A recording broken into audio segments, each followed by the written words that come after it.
Un Noël merveilleux, une douceur puisée au plus profond de notre enfance.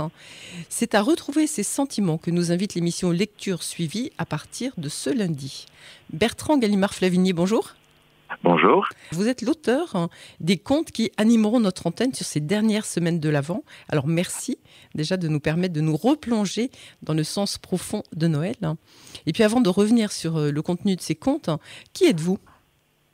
Ah, qui je suis ? Je m'amuse à dire toujours que je suis dactylo, ce qui surprend un peu des gens. En fin de compte, je n'arrête pas d'écrire. Bon, je suis journaliste, j'étais reporter, et puis j'ai pas complètement achevé ma carrière, mais dans le marché de l'art, c'est-à-dire que pour la Gazette de l'Hôtel-Drouot et puis un journal, un quotidien juridique, je prends un objet qui est vendu aux enchères, ce qui me permet de donner une information, et je tourne autour pour raconter l'auteur. Et puis j'ai terminé au Figaro où j'avais des chroniques du même genre et surtout des chroniques littéraires au Figaro littéraire. Vous avez oublié de préciser que vous avez été aussi officier de marine, au moins dans la réserve. Alors oui, c'est vrai. Bon, pour vous faire sourire, du moins je l'espère, quand j'avais, 15-16 ans, je disais à mes camarades de classe, plus tard je serai un grand romancier, un grand reporter et marin. En fin de compte, il n'y a pas de petits reporters, donc forcément, c'est des grands reporters. Grand romancier, ça n'a pas tellement marché, mais j'ai quand même publié une trentaine d'ouvrages. Et puis, marine, oui, effectivement, je suis un capitaine de frégate honoraire, c'est-à-dire que je suis plus rien, mais on peut me dire commandant si vous voulez. Alors, commandant, non.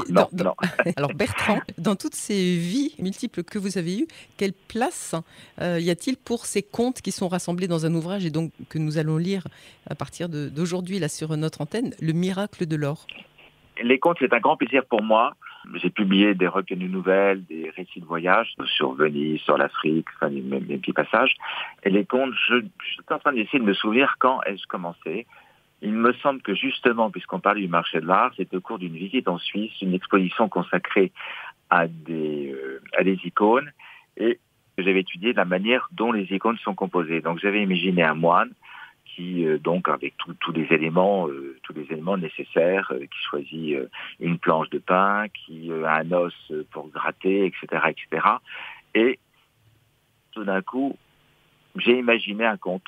C'est-à-dire que le moine n'arrivait pas à composer son icône, et en allant sur le bois, il voit la petite voisine en face, qui lui fait un grand sourire, et là, une illumination, mais voilà, il avait son sujet, et donc c'est devenu le modèle de la Vierge qu'il voulait peindre. L'année suivante, je me dis, tiens, si j'en écrivais un second, ou plutôt un deuxième, puisque j'ai continué, et ainsi de suite, chaque année, au mois de novembre, je me suis dit, qu'est-ce que je viens pouvoir écrire? Avec beaucoup de forfanterie, je dis c'est le miracle de Noël, parce que je ne sais pas ce que je vais écrire. Et bien sûr, des choses qui passent à travers ma tête, et j'ai tout d'un coup une idée. Alors les idées, je les puise dans mes lectures, dans ma vie privée, dans mes souvenirs, et puis surtout auprès des enfants, puis des petits-enfants, puis des petits-neveux, puis il y a toujours un enfant qui fait une réflexion. Et tout d'un coup, ça me donne une idée. Il y a aussi des souvenirs.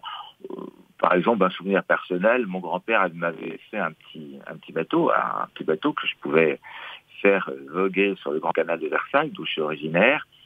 Et en relation avec un peintre de la marine, je lui disais un jour en plaisantant où est passé mon bateau, qui m'a volé mon bateau. Et à partir de là, j'ai imaginé un conte. C'est peut-être aussi à la campagne, donc près de Laval, il y a un colombier qui n'est pas en très bon état, mais qui vaut le coup parce qu'il date du XVIIe. Et j'avais emmené les petits-enfants les visiter en disant faites attention. Et le matin, au petit déjeuner, avec l'une des petits-enfants, avec Philippine, qui avait 10 ans ou 9 ans, et je commence à raconter. À lui dire, tu vois, c'est une petite fille qui va dans le colombier, il y a plein de colombes, il y a toutes les plumes, ça fait comme de la neige, etc.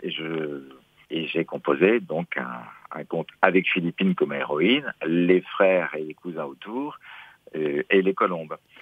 C'est toujours un petit peu comme ça. Je vous interromps, Bertrand Gallimard-Flavigny, parce que on va les entendre, ces contes. Et ce qui est important aussi, peut-être de rappeler, c'est aussi cette sensibilité que vous mettez dedans. Effectivement, on retrouve les empreintes de vos multiples vies, de vos voyages, de votre engagement.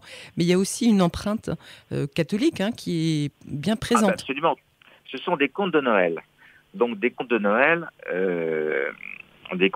c'est la messe, c'est l'enfant Jésus qui naît, c'est la charité, c'est tout autour. Donc c'est vraiment un sentiment religieux qui domine tous ces contes. Alors merci beaucoup, beaucoup Bertrand Gallimard-Flavigny, parce que c'est vrai qu'on a besoin de retrouver cette essence de Noël, ce merveilleux, et puis comme c'est écrit en 4e de couverture, cette douceur puisée au plus profond de notre enfance. Alors le rendez-vous pour entendre le miracle de l'or et autres contes de famille, c'est tous les jours dans Lecture Suivie à 8h20, 12h04 et 16h50. Et puis l'intégrale, c'est le samedi à 21h et le dimanche à 9h. Et donc ça, à partir de ce lundi et jusqu'à Noël et même jusqu'à l'octave de Noël, je crois. Je suis ravi, je suis très ému. Eh bien, merci beaucoup à vous. Et puis, on se retrouvera ultérieurement pour développer un petit peu plus vos vies intérieures. Avec grand plaisir.